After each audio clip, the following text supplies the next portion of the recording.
and welcome to the Unknown Webcast.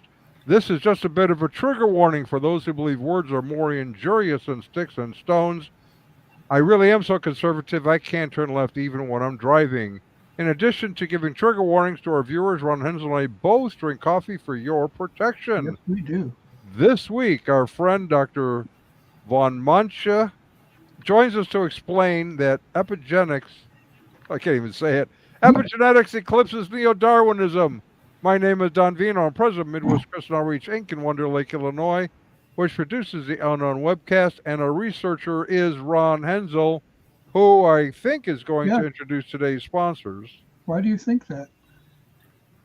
I'm sorry? Can you hear me? I can hear you just fine. I don't see your sponsors. Oh, well, uh, they're ready to go as soon as I click the share button. What's going on? I don't know. Okay, well, let's just not confuse epigenetics with yuppie genetics, okay? Well, here we go. Yes, greetings from sunny Florida, where the palm tree came out, saw his shadow, and now we have 12 more months of summer. Our sponsor for this edition of the Unknown Webcast is the Current Karma Planning Agency. Start living your next life now. Our regular legal disclaimer, our guest on today's webcast, insert name here, that would be Dr. Vaughn Mancha, has no connection whatsoever to any of the satirical content of the Unknown Webcast. You have to refer to as the webcast, although we probably will not mention it again. This satirical content includes any and all commercials, end credits, puns, smart remarks, or anything else that might fall under the definition of satire. In the meantime, Midwest Christian Outreach Inc. bears no liability for or responsibility for anyone's opinions regarding this satirical content. Our regular announcements, or notices, I should say, notice. The opinions expressed on this webcast are ours and should be yours too. If you enjoy it or if it really annoys you and you want to inflict it on someone else, to ensure your continued access, please go to midwestoutreach.org, click the yellow donate button, and contribute as you feel led. And as you do, never fear, this webcast is Y2K compliant. And don't forget to subscribe to us on your favorite video channels. And now introducing our special guest. And I need to ask, is it Mancha or Mancha? Mancha. Okay, Dr. Vaughn Mancha. Okay, they take a while to wake up here.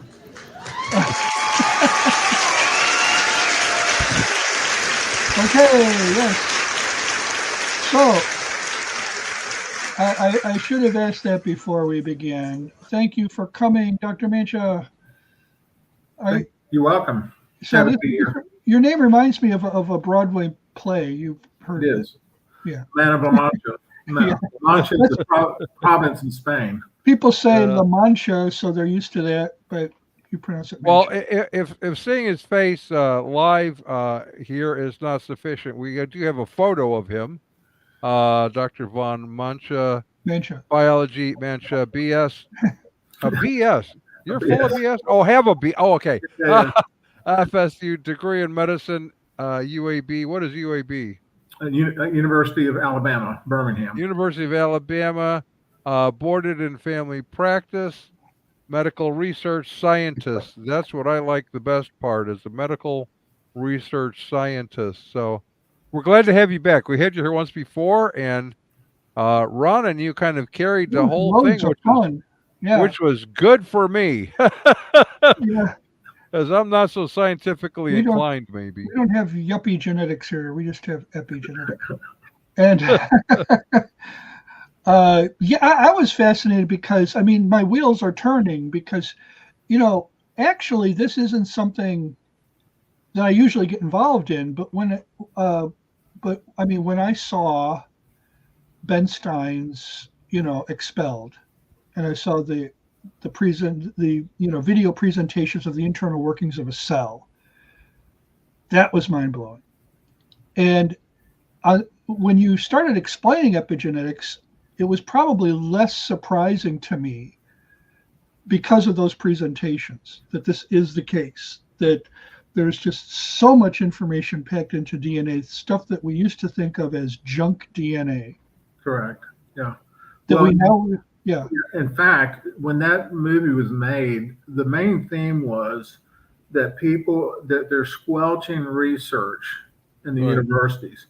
And at the time this was being made, epigenetics was just starting to come out, and they were trying to squelch that too. because it did not fit into the Neo-Darwinian framework. So it would be wonderful to see this whole thing redone in a modern framework and talk about epigenetics and how it's completely upended the Yeah, I evolutionary world. mean, I imagine Ben Stein's pushing 90 now. I don't know. Yeah, well, somebody younger, I'm sure, but that is the truth. Everything has changed since I then. mean, and even then, the fact that scientists would suppress scientific information. Okay, well, just to show that, the Royal Academy is like considered the top place in England. And they were going to present some of this new epigenetic information. And they had a violent outcry of several of the older members saying, we don't need to hear this stuff. It really is, it's a nothing burger, right? So, I mean, these guys went online to say that, but now it's just flooding over them. How is information, how is new data ever a nothing burger? How is that ever the case? Well, they just didn't think it was significant. But if you look at the PubMed journal article online, there's only about 300 articles about the theory of evolution or the modern synthesis. Right. However, if you look epigenetics up, there's 146,000 articles. All the grad students are going towards epigenetics because that's where it's at. Well, the philosopher of science, Michael Polanyi, pointed out generation or two ago that, not all information is significant. I mean, when we go out into space, we're not examining space dust. That was his particular, illustration. We're not extremely interested in cosmic dust. We're extremely interested in stars and planets and things like that. So, but this, when you start talking about junk DNA is not junk DNA, actually, how is that not significant? Well, it was derided. Francis Collins, the head of the NIH, who ran the Human Genome Project, who took 11 years and $7 billion, ignored the 98% junk DNA. And then he admitted later in Chicago, he said, to think that we could just ignore DNA is a case of hubris. All this stuff we thought that wasn't doing anything, we now know is doing stuff. But he did ignore it during the genome project. Correct. For the most part, they studied the 2% DNA or exonic protein coding DNA. They for the most part, ignored the 98% junk DNA. So he's had a change of heart. He has. Oh, okay, good. Because his reputation with COVID is kind of, it's true. Dicey right now. True. Who's the other big virologist in that? He and the other guy were slinging emails around saying, you know what, the DNA is exactly the DNA that's in the China labs, not the bats. In fact, there were 12 nucleotides that were identical. That was in Fauci. That means that's 4 to the power of 12, that it wasn't from the lab. Does that make sense? That it wasn't from the lab, or that it was? It was from the lab. And they were hiding it through their emails. I mean, and so was that Fauci he was communicating with? With Fauci and others. They didn't want to make China look bad. We see it was gain of Fauci research. Yeah. Well, and the other thing too from that, I think this vaccine that came out is marvelous actually, and I took it myself. But they attacked anyone that wanted to use ivermectin as though they're mouth breathing Trump voters. Well, in Spain, they did a study of 90,000 people using ivermectin once a month, and their mortality rate dropped by 1,200%. That's far better than But that didn't get out. Did that become insignificant data by any chance? Not 90,000 people. No, but to those who were controlling the data. Exactly. I mean, I think we ought to look at all data, including ivermectin. So, it might have been better for us as a nation to just use ivermectin instead of the other. But that being said, that vaccine is a marvel how they did that, how they created a mRNA. So you're impressed, or you're talking about the original vaccines that came out in the beginning? The original COVIDs, the technology that went behind that is remarkable, actually. It took 40 years to develop the ability to make micro exomes were called, so that it could hold on to the mRNA. So yeah, it was amazing stuff. And now a lot of people got mad at being forced to do it. That's what the problem came down to. Yeah. And then, frankly, in Switzerland, they said, you know what? It's a virus. We're just going to let it run its course. In Switzerland, when you look at the in the rearview mirror, they did just about as good as the middle portion of people that died. So it didn't really do that much good. The initial, they did just as well. I don't want to sidetrack onto COVID here, but I mean, I was scared. I was seeing, we're seeing what, how many thousands of people a day dying? One out of 1,400 died. Oh, overall, but how about in those first few weeks? Wasn't it? I can't really break it down, but okay, now it was not good. Let's put it that way. However, if we put things in perspective, there's a CT you can do of the heart that sees if you're going to have a heart attack. That CT costs $100 for the government to do. We could have CT'd the whole country for $30 billion, and we would have saved countless more lives than COVID. Instead, we spent trillions of dollars, and now we're dealing with inflation from all the giveaway checks. So, everyone got crazy about it, really. I want to be careful not to get too derailed. There's one question we want to maybe address and then go on to what we're actually doing. What about heart issues with the vaccine? Well, I did know somebody personally that got myocarditis from it, and that was one of the bigger things that occurred. The outer line of the heart got inflamed. Now, this guy didn't die, and from my reading, I wasn't seeing other people dying from it either. So that's pretty much right. So there are, I'm not a pro-vaccine guy necessarily. I did take the original ones, but having said that, you and I both know that there are side effects to nearly every medication.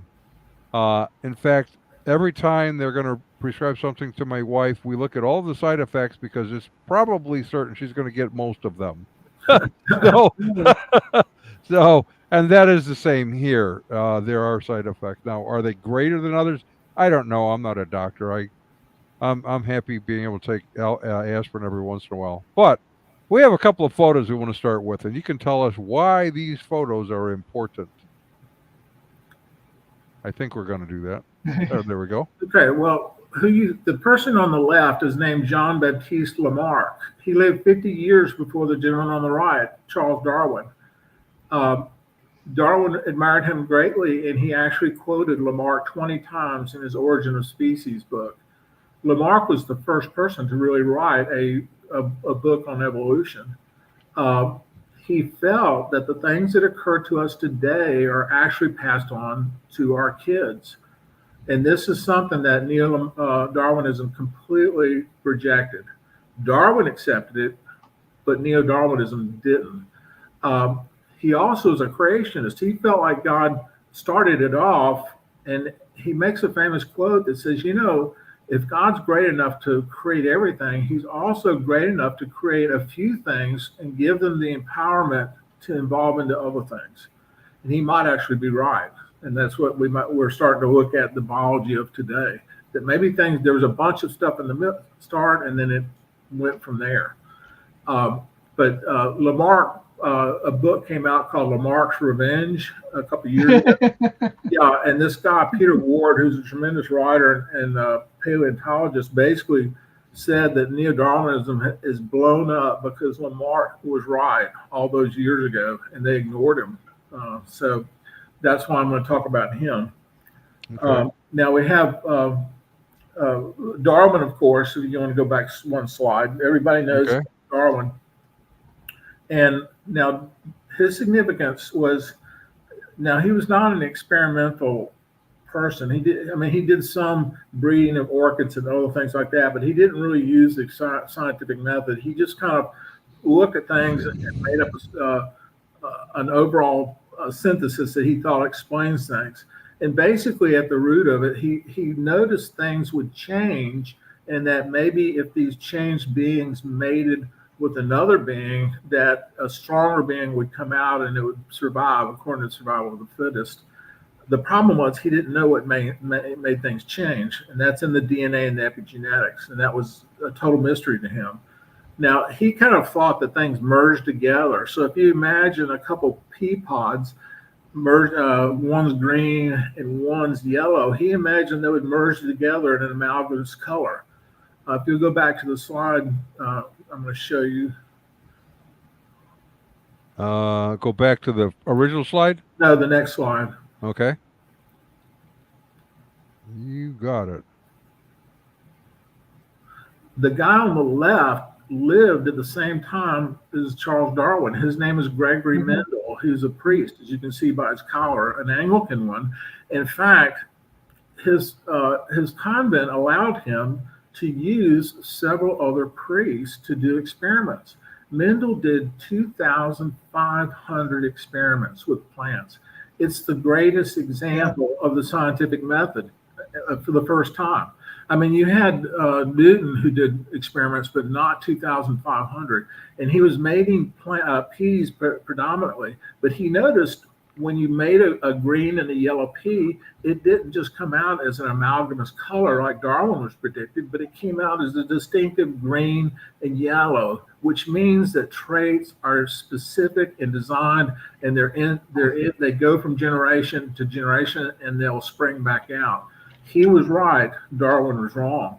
When his work, but Darwin had the cheering section of the Royal Academy. And this is the same thing that happened to Leibniz. You know, Leibniz discovered the real calculus that we use today. But because Newton was so famous, the cheering section put out his type of calculus, which was horrible to work with. In fact, they feel like it put England and other back 10, 15 years because the Germans were ahead on calculus all this time. Which kind do we use now? Well, we basically use the same thing that Leibniz came up with. Okay. But the same thing happened with Mendel. Everybody forgot his work. It wasn't widely published, especially being a priest. Well, in 1900, 50 years after he published his stuff, they discovered and went, oh my gosh, he's correct and Darwin's wrong. So what are we going to do? Darwin is out on his ear at this point. But they said, what did they do? They say, no, let's steal his work and we'll add it to Darwin's work. And instead of calling it neo-Mendelism, we'll call it neo-Darwinism. So not only did they ignore him all this time, but when they finally recognized him, they still ignored him. When I was growing up, I mean, Gregor Mendel was kind of like a footnote to Darwin. You know? Exactly. Darwin got all the popularity because philosophically scientists liked what he was saying. Okay. He concluded that we're just meat sacks. There is no God. We're floating along. I like the way you put that because Neil deGrasse Tyson is now he's going to go down in history as the scientist who said we don't need philosophy, and yet the philosophy of science is what drives science. Every department of science has philosophy in front of it. Right. It's philosophy of biology department. Right. It's not biology. But even more, I mean, they probably view that as kind of like almost like, what do you call it? A relic of evolution. You know, as education has evolved, you've got these vestigial organs, and the PhD is just a vestigial organ to people like Tyson. But really, I mean, he has a philosophy of science. He just won't admit it. Yeah. And that philosophy of science controls how he interprets the data. Well, that statement he made was actually a copycat of Hawkins. Really, Hawkins was the one who said it, and he wrote a book based on it. The very first part. Yeah, Stephen Hawking said that philosophy is dead, basically, in his later book. And of course, everyone really gave him a pushback on it. But when you tell the story about how Newton is always every time I read about Newton, he invented calculus, and we wouldn't have calculus if it weren't for him. Oh yeah, there was this other guy in Germany, Leibniz. He kind of did the same thing, and they don't tell you that we're basically using Leibniz's version. Well, you might recommend to your audience Stephen Meyer's book, A Return to the God Hypothesis. He goes back over all of this and explains how it was in Europe that the scientific method and the revolution came along. And even today, if you look back 100 years, atheists have only won 2% of the Nobel Peace Prizes. 2%. Peace prizes or science? No, 2%. And Stalin was nominated twice. You mean you're talking about the Peace Prize or all prizes? No, the Peace Prize. The Peace Prize. So they've contributed a lot to the peace of the world in the 19th century, especially with with Stalin and Mao. Yeah, Stalin. I think we need to put that on a sign. Stalin. We should put Nobel Peace Prize winners: Al Gore, Barack Obama, Joseph Stalin. Yeah. Yeah. But Christians won 70% of Nobel Prizes in the last century. So, and there's several Christian scientists who won the Nobel that come out and say that Christianity is an intrinsic part of science. So that's a given. It really is, although, as you point out, many scientists that are not Christians want to deny that there's any connection. So that's unfortunate. Now, what is Conrad Waddington's epigenetic landscape? Back up one, if you would. Back up. You keep telling me to back up. You think I'm a truck driver here. Yeah. Okay, Conrad Waddington is on the right. He's actually considered the father of epigenetics. Okay, and he lived from the around 1930 till the last part of the century. He was brilliant. This guy was brilliant. He realized that there's something going on that does not make sense from the straightforward Neo-Darwinian mechanism. And the reason is he did an experiment where he took fly larvae and he subjected them to heat, and then he took some fly larvae with no heat, and the ones that were subjected to heat had different vein patterns in their wings. So how could that happen?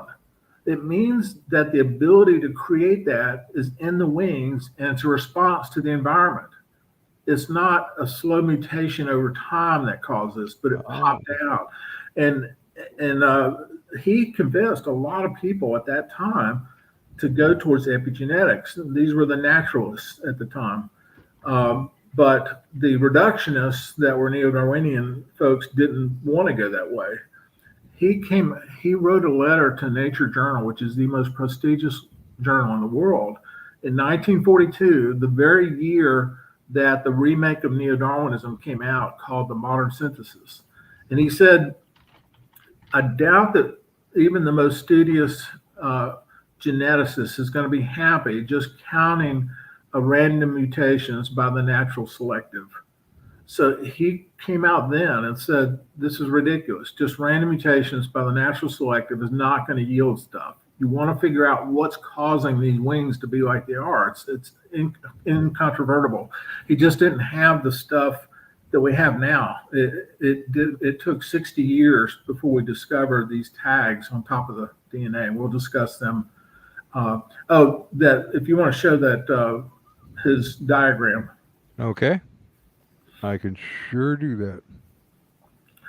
He came up with this diagram, and it's beautiful, and a lot of people still use it today. It's okay. You've got a ball that sits up on the top, and it rolls down, and depending on the ridges, it may go to a different spot. There's 4 different red spots, and these ridges are, for instance, the heat to the fly wing. It could be one ridge, or something else like a toxin, or maybe the parent was a good parent, which actually causes a different pathway. And so he called it the epigenetic landscape. It's his way to explain how something must be going on. And this diagram was done 80 years ago today, and I still see it in articles. That's how good of a representation to help us conceptualize epigenetics.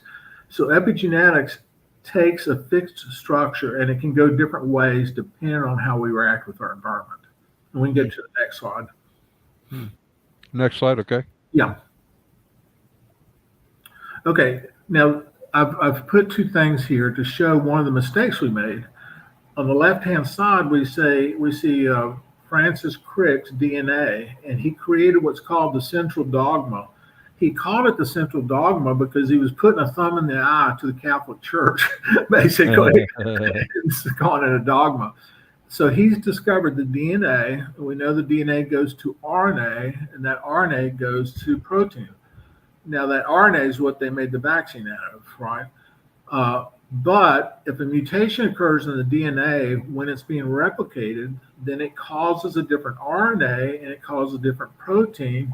And that's where natural selection works out. If that protein is better, like it makes a bigger arm, natural selection works. And that's the way he was thinking about it. But he was only looking at 2% of the DNA.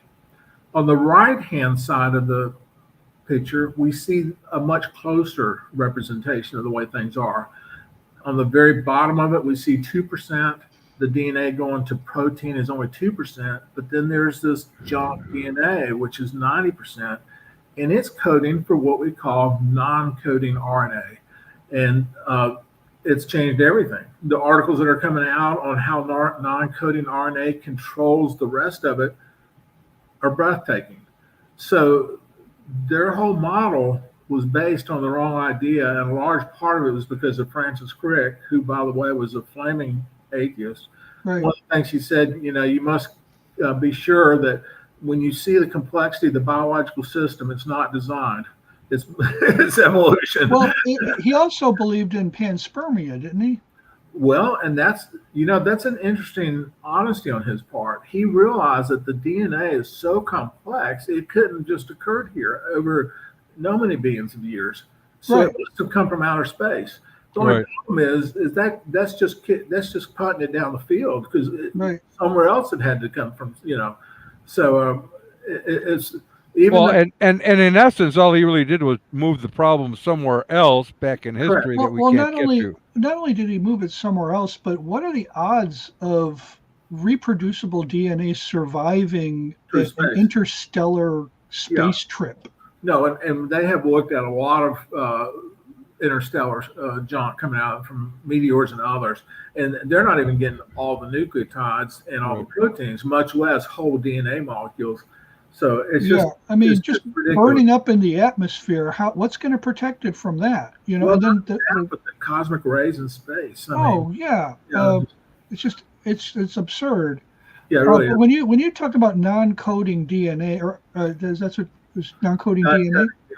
Yeah, I mean, there's a code in it, right? That's correct, but they thought it was a useless code. They called it junk. So it's not. Why is it called non-coding? Because it doesn't code for protein. Okay. They were only looking at the protein, and the DNA that codes for protein is what's called exons, and only makes 2%. The other 98% don't. What they discovered that they're doing is they're making non-coding RNA, which tells the rest of the DNA what to do. And there's a myriad of articles on that. So it's kind of, to me, I don't know, it's kind of confusing to call it non-coding, because it has a code, and those codes are instructions. So would we understand it at like it's an instruction manual that tells things what to do? What it does is it can tell the rest of the DNA that does code whether to turn on or whether to turn off. And epigenetics, by the way, tells it to do that. It's saying, okay, I'm a bit of junk DNA, and I'm sitting next to a piece of DNA that's not junk DNA, and I'm telling this guy next to me what to do. Does that make sense? And it's so complex and so intertwined that they're just now figuring out. But every day that goes by, there's a new set of articles saying, hey, wait a minute, this stuff is not junk DNA. A lot of stuff is being caused by it. Does coding DNA, does it create new code? Yes, actually, junk DNA, in fact, creates new code. Because junk DNA does too. Yeah, it does. It's called jumping DNA as well, because it can jump around from spot to spot and cause the coding DNA to do different things. This sounds so much like what one of the features of AI. Yeah, you have programs that write programs. Yeah. I mean, it's of course that AI was created by somebody. Us. Yeah. It was created by a higher intelligence than the AI. Yeah, it's self-correcting, self-programming DNA, whereas the coding DNA pretty much stays the same. This non-coding is able to do things like we're just figuring out. It's just amazing. Yeah. You know what? We have something else that's amazing that's not related to this at all, but it is still kind of fun, and it has to do with one of our Well, yeah, sponsors. because, you know, if you have a totally different alternative explanation, well, let's just talk about people who have this. You know, it's exciting to learn about the past lives you've lived in exotic lands and cultures, isn't it? But as fun as it is to share these previous incarnations with family, friends, and random strangers, what have you done to prepare for your next life in, you know, the future? What have you done to plan for your next reincarnation? If your answer is nothing, we have 4 words for you. The Current Karma Planning Agency. Their comprehensive future incarnation planning services include destination planet and species options, social rank options, personal appearance options, IQ options, sense of humor options, and so much more. Why risk becoming like this, or like this, or even like this? Start living your next life now with the Current Karma Planning Agency. Yes. Speaking of junk DNA, well, you know, okay. So you might want to. We just have to do that. So We just, yeah, we can't resist. It's in our DNA. That's yeah. They thought it was junk DNA at the time, but. Did you see Ronald Reagan's funeral, and they were filming Hillary and Bill, and they both had their eyes closed, and somebody says it's good to see Hillary and Bill sleeping together again.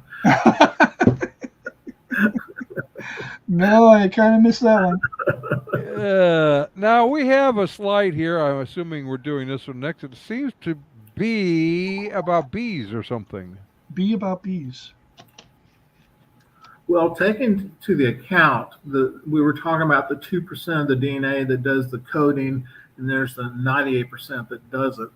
I wanted to discuss just briefly why it is that these experiments that they come out with, and they say, you know, we're 98% the same as a chimpanzee, right? So therefore we're from chimps, okay? But if you look at the top right of this, it says humans and humans share 99%. Humans and chimps are 98%. That 98% is of that 2%. So it's disingenuous to say that it's the whole thing. It's not. It's not the junk DNA. It's the exon 2% DNA. But go down a little bit further. We're 94% the same as a dog. Does that mean that we look about 9/10 of a dog? I heard that we share 88% with earthworms. Correct. And there's a daffodil in the bottom, and it's 35% the same as us. And you see the little face in it. Is that the way we look? I have seen. What was it? Wasn't there like a Teletubbies character that looked like that? So the text below that says comparative genomics, which this table represented, which scientists did for 30 years. They got paid by the government to do these studies, comparative genomics. It leads to preposterous conclusions about relationships. We can't use that anymore because they ignored the junk DNA. Now they have to bring the junk DNA into it if they're going to make conclusions. Now on the top left, what you see are bees, and you see the queen bee in the middle, and then you see worker bees around the queen bee. Do they look the same size, or like they're the same thing? I mean, if you put them in the ground and made a fossil of them in 1 million years, they would think that they're different species. Those are exactly the same DNA. They have the same exact shape of same DNA, but different shapes, and that's because epigenetics changes it. So the DNA is, it's hard to even put this into words. The epigenetics tells it what to do. The DNA is a toolkit, and the epigenetics tells it what to do. So the real instructions are in what we used to call junk DNA. Correct. The real blueprint. And by the way, the epigenetics tells the junk DNA what to do. The epigenetics tells the non-junk DNA what to do. Okay. So it's all required, but it's not just DNA. And that's what everyone was going on for the last 40 years when they were doing these comparative studies and waving their arms in the air and saying, we're just like chimps. We're not, we've got a lot of differences. Or if you make that thing, we're 94% a dog. We should look, like a dog. So as I'm starting to understand this, I hope I'm understanding it. The epigenetics refers to distinct code within our genome that instructs both the regular DNA and the junk DNA, formerly known as junk DNA, what to do. Correct. And I'll actually show you in a slide from here. But I just want to make this point about when scientists tried to throw everybody off to we're just the chimps. If we can go back to that slide, I'll show you one more part of it. On the one with the tree? The bees. Oh, back with the bees? So not the birds, just the bees. Okay, we can do that. Okay. On the bottom left, you see the little diagram where it says comparative epigenomics, and you see the different species. And that's because the epigenetics can make different species look very similar.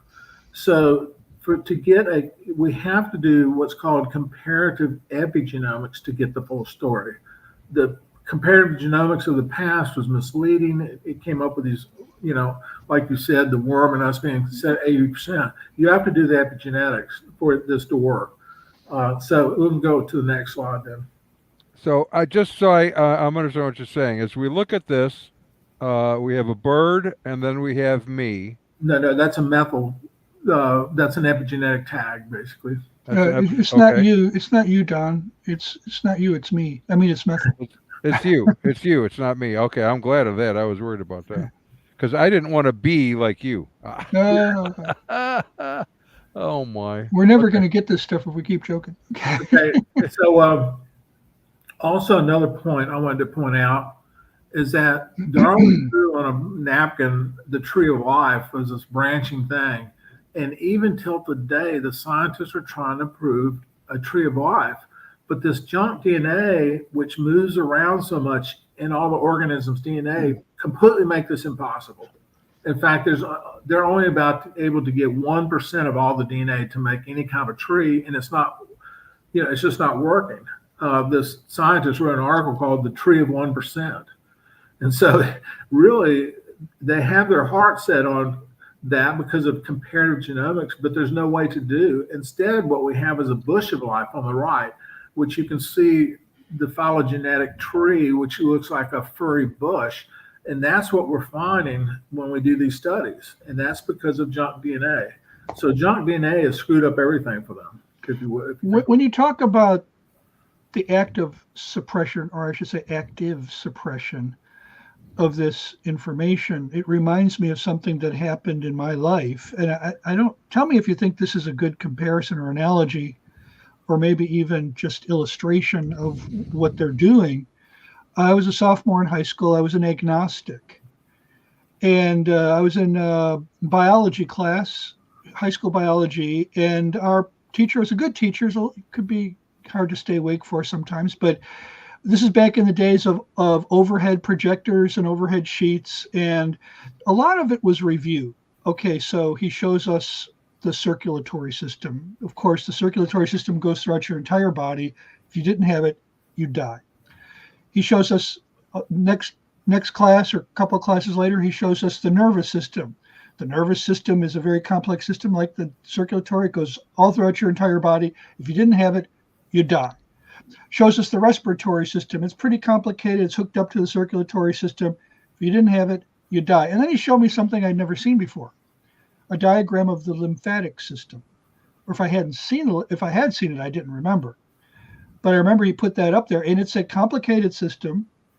It goes throughout your body, and if you didn't have it, you'd die.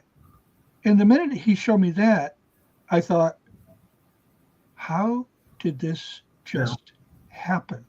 How did this, I remember distinctly having the thought, thinking, how can I account for this in terms of evolution? Right. And I remember specifically saying, I'll just think about it later.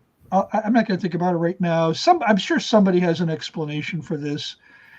I just refuse to deal with it. I refuse to think through the implications of what I had just been taught.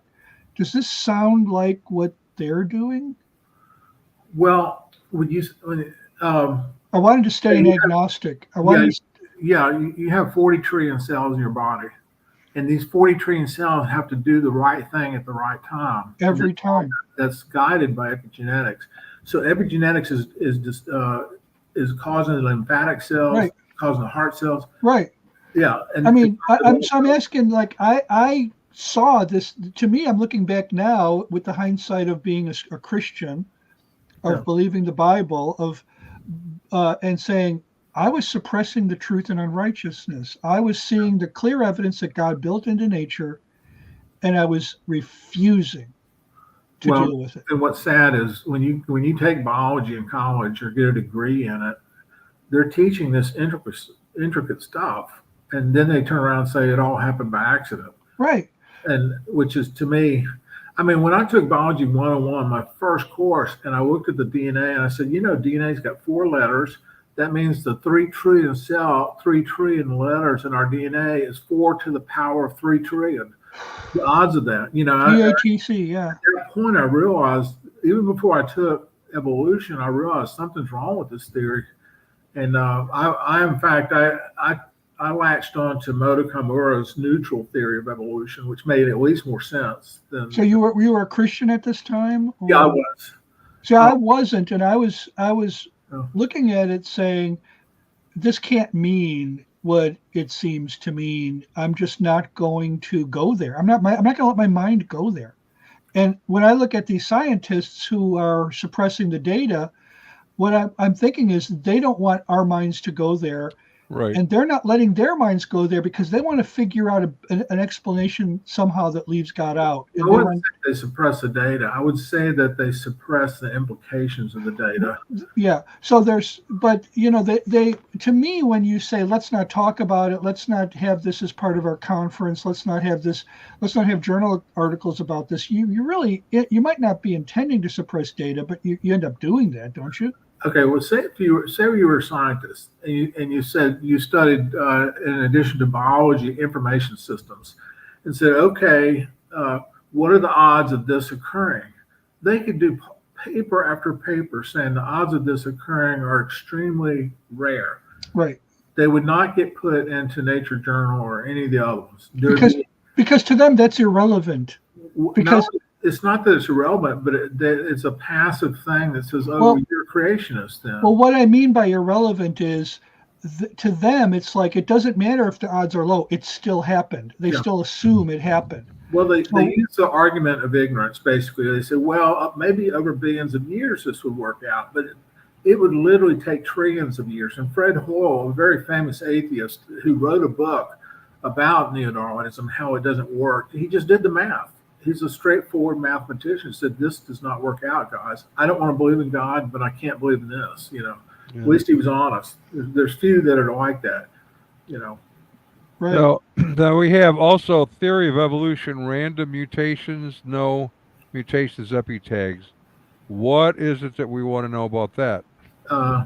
Okay, this is a overall picture that shows you the difference between, on the left, the theory of evolution, or the modern synthesis, or Neo-Darwinism, and on your right, epigenetics. And you see the DNA strands in red.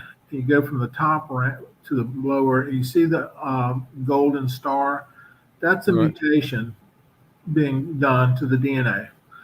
And then natural selection fixes that mutation to cause, you see the bubble below it, natural selection. This is according to Neo-Darwinism. Natural selection acts on a random mutation to cause a better arm or whatever. This change is incredibly slow. We're talking about on the order of 100,000 times as fast for an epigenetic change, for an actual mutation. These things do occur, but they're incredibly slow and they don't make big stuff. On the right-hand side, epigenetics has no mutations. It has tags in purple.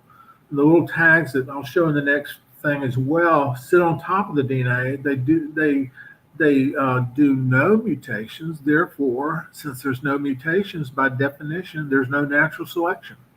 Natural selection has to have mutations. And as a result, things change rapidly. Just like the bees that you saw, they were able to change from larvae to different types of bees in one generation. we're talking about change without mutation. Well, and I'll show this in the next slide, actually. Here we show again in this case, you see the DNA on the top with little red tags called methyl tags. And on the bottom right, it's got a lot of methyl tags, and the DNA is wrapped up so you cannot express it. So that's the change that epigenetics makes. Or if it releases that gene on the bottom left, it opens up and then it can express itself. This is an overview of how it works, basically. Now imagine that there's a gene called an oncogene, which keeps you from getting cancer. And the epigenetic tags accidentally tighten it in the bottom right, whereas it should have been looking on the bottom left. Well, guess what? Cancer breaks out. Could you call that an uncle gene? Oncogene. Yeah, these are genes that are involved. Echo? Onco, O-N-C-O. Oh, I thought like Uncle Gene. I have an uncle. Yeah. I did have an Uncle Gene. So these are genes that prevent cancer, like P53, which is real famous. So if these genes get turned off and turned on in the wrong fashion, which can happen with epigenetics, that's when cancer occurs. Guess what? There's 100,000 journal articles on cancer and epigenetics. Epigenetics is the answer to cancer. And this was all what, Neo-Darwinism didn't look at this. Neo-Darwinism was trying to explain it, but it didn't explain it. They thought a mutation was occurring, and then that's what caused the cancer. That was not it at all. It was these tags, which are not put on it correctly, which cause cancer. Different way of looking at things. So cancer research was pretty much at a standstill for the last 60 years until we got into epigenetics. Wow. Really? Oh, that's amazing. So, well, let's take another thing. Let's take aging, for instance. During your age, epigenetic tags can be put in the wrong place to cause certain cells that are involved with youth. I think that happens in my brain. I put stuff in the wrong place. No, it is. It's all over our bodies, the 40 trillion cells we have. So what we've discovered that epigenetic aging is an epigenetic phenomenon. I was talking to a colleague who told me that in the next 10 years, he believes that pharmaceutical companies will get us living to upwards of 140 years. And that's because of epigenetics. They have used certain drugs on animals that have caused them to live 50% longer. These are reproducible things. As it was in the days of Noah. Well, what you're thinking about is Adam tried to go back in and eat of the tree of lives, and God prohibited him because he didn't want him to live indefinitely in a state of sin. It's an interesting thing that there was actually not just one angel. One angel should have been plenty to keep him away. There were multiple cherubims with swords that were like lightsabers. They were trying to keep Lucifer away. He was a cherubim. Lucifer may have wanted Adam to live in a state of sin. Of course, we'll never know that until we get to heaven. But that's what I'm thinking. And it does explain the aging, right? Because Adam and all these antediluvian folks were living to about 950 years of age. And then in chapter 6 of Genesis, it said that angels interacted and caused the Nephilim, or superhumans. And that's what caused the flood. And right after the flood, because of the reduced genetic variability, the epigenetics protection was not there, and they started to age rapidly. Why was the epigenetics protection not there? Because they had fewer genes, actually. They had fewer alleles. They'd lost that wide variability of the whole population. And they were how did they lose it? Because they were bottlenecked down to just a few people. Oh, okay. Yeah, so that screwed up the epigenetic protection. They started to die off much more quickly. Well, I mean, okay, so in other words, Adam and Eve, of course, we just had two. You talk about a bottleneck. It sounds like we began with one. That's true, but at the same time, they were given the tree of life to eat from. So it was doing stuff to them to keep them living longer. Okay. And they did pass that on, in fact. What do you think of the canopy theory explanation for why lifespans descended? Well, there's no scientific evidence of anything like a canopy, for one. And I'm not a gap theorist. I believe in old age. But this isn't a gap theory issue. This is simply an explanation for the flood. In other words. Well, yeah, it's a long time since I read on that. In other words, the theory I heard was that there was a canopy, a water vapor canopy, which of course would have been invisible, but it would have protected from a lot more rays, especially ultraviolet rays. I think it was simply. I think it was simply because of their relationship to Adam was close enough. Because if you go through that Genesis 5, I think it is, of the ages, they all lived about 950 years. So there was no differentiation between the Adam and Noah. Very little, yeah. Was afterwards. There's actually a scientific article made in Basel, Switzerland, where they studied the mitochondria of 100,000 animals in man and women. They discovered that every one of them, except for one out of 10 animals did not fit in, but the other 9 out of 10 had a single parent, and that man and woman had a single parent. Right. Isn't that incredible? Single pair of parents, I hope. Yeah, and they said this occurred about 100,000 years ago, but when you look at the air bars, it could have overlapped the flood. They genetically proved Noah's flood in that article. Yeah. Couple of quick things before we go to the next slide here. Someone commented that they had read a book about nutrition and epigenetics and the impact of nutrition on epigenetics, and it was written by an atheist, but was still very solid. Just a comment. Yeah, there's 2 books I would read, and that's Evolution in 4 Dimensions by Eva Jablonka and Nelson Carey, the Epigenetic Revolution. Both of those people were on the very early parts of this research, and are very good in what they write. Okay. Now we have from PubMed, you have some thoughts here. Let me bring that up. Okay, I was telling you the fact that the modern synthesis, which is considered the Neo-Darwin view, if you do a search in the last 10 years, there's only 300 articles on it. And guess what? Almost half of them say that the modern synthesis needs to be revised. I mean, really, there's very few research in this area. The theory is dead. You just can't get anything out of it. Whereas if you go to the left, there's epigenetics. In the last 10 years, there's been 146,000 studies. That's where it's at. P.Z. Myers, who's a flamethrowing evolutionist, bemoaned the fact that all his grad students are going into epigenetics rather than studying evolution.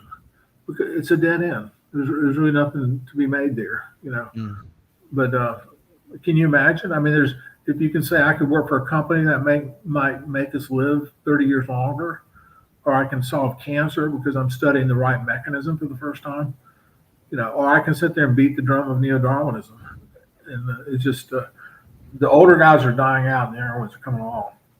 There was a conference at the Royal Academy again, and Pigliosi, the guy that was arguing for the epigenetics,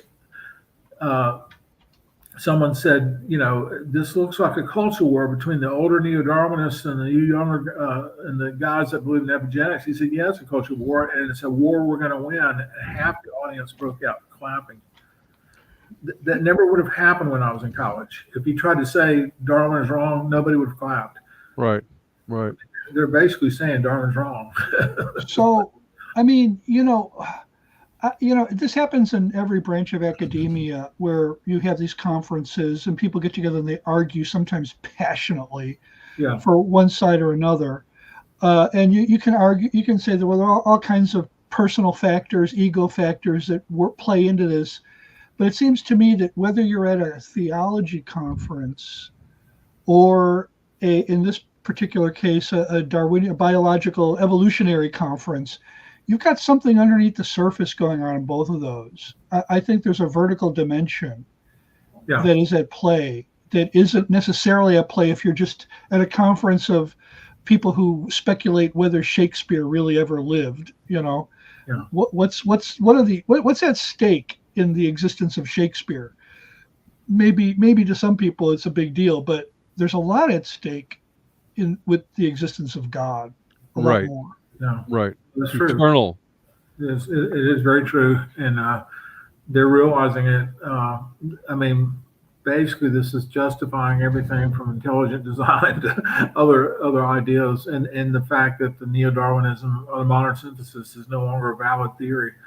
There's a famous guy, Thomas Kuhn, who's considered he basically came out and said, we go through these changes, and they have to be dramatic changes. It's not slow and incremental. It's just a huge change all at once, and that's what's going on. There's an article that came out that said this very thing. He said, these are incommensurable. They don't mix their oil and water, the older evolution, with this newer form, which I'll discuss. Well, even before this epigenetics that we're talking about now, all knowledge you have, Stephen Jay Gould, he was an evolutionist, but he had a problem with it because he would say, he phrased it this way, and it held to kind of the hopeful monster theory, that everything went pretty much the same for a very long time, and then you had a dramatic change. And that's why you have nothing in the fossil record. So it's like going up a set of stairs or down a set of stairs. His punctuated equilibrium idea right was challenged by a lot of people, and they just kind of ignored him. But interestingly enough, the junk DNA, along with epigenetics controlling that junk DNA, may have an explanation for this, and that's where people are starting to go to. They're saying, "Holy cow, he was right." We have this junk DNA that can rearrange our DNA real quickly. So it's one of the most famous. I mean, I wish he were more famous. Karl Popper, the philosopher of science, who basically came up with our definition of science. Yeah. In other words, falsifiable. Yeah, it has to be falsifiable. In other words, you have to be able to come up with a test that could potentially disprove it. If you can't come up with any test that could at least potentially disprove it, it's not even science. We're not going to call it that. Right. And Karl Popper was famous for denying, at one point at least, that evolution was science by that definition. What test could you possibly come up with? Now, there was a book that came out called Wittgenstein's Poker, in which the authors claimed that, he did do that. Popper did say that, but he was eventually persuaded otherwise. Yeah, that's what I've heard. No. Really? I heard that he did change his mind. I heard too, but who's writing it? Who's giving us this narrative? Well, you know what? It's looking better. It's looking better that he said that first time, because now epigenetics is coinciding with it. So, I mean, they were all making the. I tend to wonder whether Karl Popper just said what they wanted to hear so they'd shut up and go away. Again, this is peer pressure, and it happens in academia. We're kind of getting close to the end of our time here, and we have a list here, an evolutionary timeline. Can you get through that quickly, or should we move on to the last thing? So you can take a look at it. We'll see.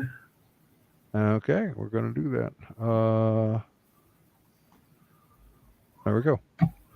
Okay, I kind of summarized what we've been talking about here, and let's see. Actually, why don't you go down to the picture of the guy? Okay. Yeah. Okay, this guy, E.V. Kuhn, is a giant in the field of evolutionary biology. He's quoted 252,000 times. I mean, most biologists, if they get quoted 500 times in their lifetime, that's significant. This guy's he's not a believer. He just tells it like it is.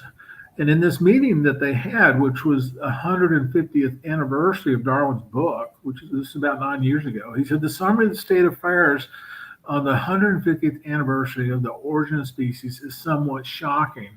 In the past genomic era, the genomic era was the fact that we were able to produce so much DNA because the new machines are so much cheaper. All major tenets of the modern synthesis, which is the theory of evolution, are, if not outright overturned, but are replaced by a new and incomparably more complex version of the key aspects of evolution. That's called the EES, which I'll discover. So, not to mince words, the modern synthesis is gone. Mm-hmm. That's incredible. Yeah. The modern synthesis is gone, and you cannot find a guy out there that's got this many citations. Well, so you have to. I mean, things eventually, find their way down to the popular level. I mean, what we're seeing on college campuses today and this week and recently has been the result of decades of activist academics. It sounds like the epigeneticists are pretty activist in their approach. They want to see their work advanced. They want to see it promoted, recognized, and they understand fully what this means for Neo-Darwinism. They mean it's the end of Neo-Darwinism. Well, and again, the fact of the matter is everything is explained by epigenetics. There's 140,000 articles. I mean, it explains cancer. It explains every kind of illness in the body is explained by it. So NIH is going to give them the money. NIH is not going to give money to say, prove that evolution did this. Right. Well, do we see more epigeneticists? Do we see more of these scientists starting to ask deeper questions? We're seeing them. They've gone down like basically like dominoes, and the majority of them know that this has changed everything. The older guys don't want to believe it, but the younger guys do believe it. They're the ones that cheered, the 50% that cheered, and they want jobs. It reminds me of Ghostbusters when Dan Aykroyd and Belushi are sitting outside of the place saying, he says, maybe we can go to work for private industry. He said, you don't know what they right. Results. Genetics is results. That was not Belushi, but anyways. Yeah.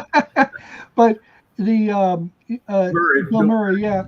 I mean, I'm just saying, like, it seems to me that we would have more and more of these scientists, and that it would also have a ripple effect into the other sciences, where you would see more and more people saying, well, maybe neither atheism nor agnosticism is a viable route anymore. Well, over the last 7 years, I read about 1,000 articles a year, about 7,000 over the last 7 years, mostly on epigenetics.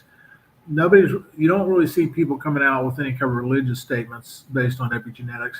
But what you do see is that they're coming out with explanations of consciousness, for instance, and these sort of developments, which were not developed underneath. What kind of conclusions can you make about consciousness?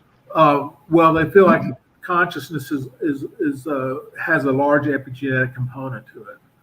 But isn't that just a materialistic explanation for consciousness? No, it's different in the sense that it's not reductionist down to the molecules.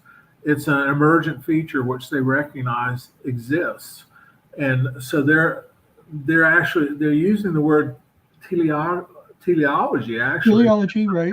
Which is another way of saying designed for a purpose. Yeah, they don't like that. So some of them will use teleology, I believe is the way you pronounce it, which is a little bit harsh for them. But you're seeing people come out and make statements. Could it be teleodicy? I'll have to show it to you. I you. mean, because teleodicy would be like theodicy, which is a defense of something like intelligent design. Well, nevertheless, all these things. We're kind of getting into some deeper weeds here that I'm probably ready for, and we are over time. Yeah, we're a little over budget, over time, underfed, and overweight. So I'm happy about that. But I could go on, as you can see, Dr. Mancha, I could keep on going indefinitely. Yeah. So we'll talk about having you back then. I hope. And we will. And his websites, Dr. Mancha's websites are in the description panel, so you can go down there and look at those, and you can always revisit our webcast today and one we did previously in the year. Ron, would you walk us out of here? I would be more than happy to do so. Our resident cult leader profiler is Neil before me. Our wardrobe manager is See How It Fits You. Culinary services are provided by Chef Ham and Cheese. Our tinfoil hat provisioner is Just In Case. Jehovah's Witnesses coverage comes from Armageddon and The Opposer. Our Mormon Archives manager is Polygamus. Our Liberal Denominations Bureau Chief is Lucy Goosey. Our transgender issues coverage comes from Ben Hur. Special correspondent for cults based on the Hindenburg disaster and flying turkeys, Ode to Humanity. Our fact-checking supervisor is Joe Lake Pulling. Technical assistance comes from Murky Research. Our legal advisors are at the law firm of Dewey, Cheatham & Howe. Our grievance resolution director is Giovanna Pisami. Our director of privacy assurance is Wiretapping. And Original idea sourcing comes from Drew A. Blank. The Unknown Webcast is a production of Midwest Christian Outreach, Inc. in cooperation with Emergency Manicure Productions, both of whom are solely responsible for this content, although you will never be able to prove that in a court of law. Never happen. All right. Maybe some epigenetic reason could come that would Well, that could be, and then they could rewrite the coding, and then they could sue us or something. Yeah. So. Then, All right. Thank you for being with us again, and everyone else. Adios.